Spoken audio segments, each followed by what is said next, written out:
Sense of initiative.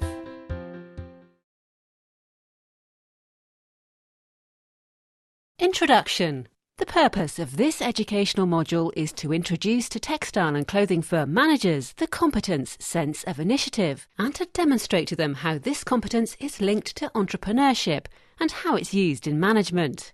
After the completion of this module, managers will be able to apply proactive management to their company and to promote a sense of initiative among their employees. The sense of initiative.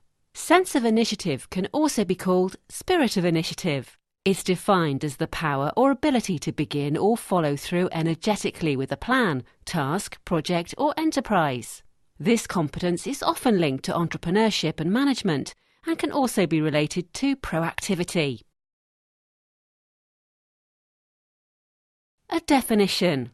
As defined in the recommendation of the European Parliament and of the Council of 18th December 2006 on key competencies for lifelong learning, sense of initiative and entrepreneurship is defined as an individual's ability to turn ideas into action. It involves creativity, innovation and risk-taking, as well as the ability to plan and manage projects in order to achieve objectives. This supports individuals not only in everyday lives at home and in society, but also in the workplace in being aware of the context of their work and being able to seize opportunities. It's a foundation for more specific skills and knowledge needed by those establishing or contributing to social or commercial activity. This should include awareness of ethical values and promote good governance. Necessary knowledge. Necessary knowledge includes the ability to identify available opportunities for personal, professional and/or business activities, including bigger picture issues that provide the context in which people live and work, such as broad understanding of the workings of the economy and the opportunities and challenges facing an employer or organisation. Individuals should also be aware of the ethical position of enterprises and how they can be a force for good, for example through fair trade or through social enterprise. Skills relate to proactive project management, involving, for example, the ability to plan, organise, manage, lead and delegate, analyse, communicate, debrief, evaluate and record, effective representation and negotiation.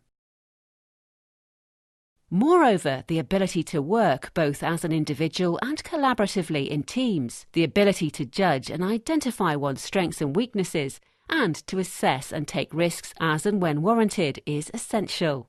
An entrepreneurial attitude is characterised by initiative, proactivity, independence and innovation in personal and social life as much as at work. It also includes motivation and determination to meet objectives, whether personal goals or aims held in common with others, including at work. Managerial styles. Sense of initiative is a key variable in the studies about managerial strategies. In particular, there are two different managerial styles. A reactive or firefighting manager is the one who responds after things happen. He or she spends most of their time dealing with problems instead of focusing on long-term planning. Reactive management is stressful and inefficient. It can lead to high staff turnover in the team. However, sometimes it is necessary.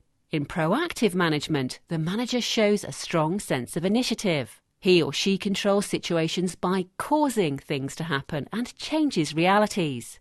He or she is resourceful and actively engaged. Being proactive is a way of thinking and acting. The ability to be proactive provides a clear advantage in the workplace. However, many managers tend to be reactive, especially when they are dealing with several deadlines and they suffer lack of time. To move from a reactive approach to a more proactive one, a manager should control time, plan and anticipate problems. He or she should be able to give priorities and delegate tasks which are not important. Moreover, he or she should conduct a risk analysis and, using the lean approach, eliminate dysfunctional processes and solve task-related difficulties. The manager should motivate the staff and promote a positive attitude and an environment where people could suggest changes and implement new ideas. Finally, he or she should take into consideration the needs of stakeholders. Practical tips. Some tips for pursuing this kind of managerial approach are the following. Keep some time to solve problems which were not foreseen on your risk analysis. Be selective towards facts in order to choose causal sequences on which to intervene and decide the appropriate actions to take. Carry out project reviews, also involving your staff. They are aware of problems within specific tasks. Employees can be involved using suggestion boxes through face-to-face meeting or brainstorming sessions. Employees should also be motivated. Therefore, it's important to create team-building activities and possibilities of knowledge sharing. Remember that innovation is important, but don't make many changes at the same time, otherwise they become unmanageable. Conclusion. In a proactive company, employees should have spirit of initiative as well. Employees should implement 5 key behaviours, the 5 Ps of being proactive. First of all, they should learn to anticipate problems and events, also in the long term. In order to do so, they should understand how things work within the company. Employees should be active, take initiative and be part of the solution. Solutions should be carefully thought. Impulsiveness is not acceptable in the world of proactive management.